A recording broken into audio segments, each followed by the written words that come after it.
dear educators and people of the Student Alliance community. Thank you so much for all the love and support. So in this session, I'm continuing the video that I was talking about last time as to how you can make chemistry more interactive.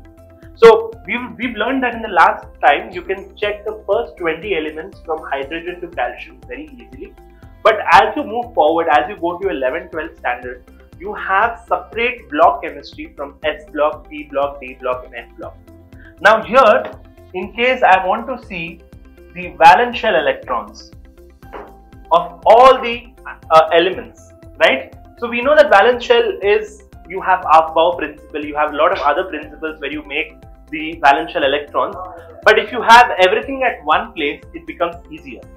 Similarly, you will be able to see atomic structure, right? So in case you select it, you can see how it is increasing across the, how it is increasing and how it is decreasing across the group and across the period.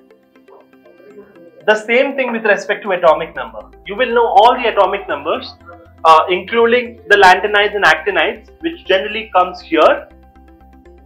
And finally, you will be able to see the relative atomic mass, which changes from time to time. So when you have your neat chemistry questions where they want to see what element structure is greater and lesser, with this module, you'll be able to remember things faster. Thank you so much.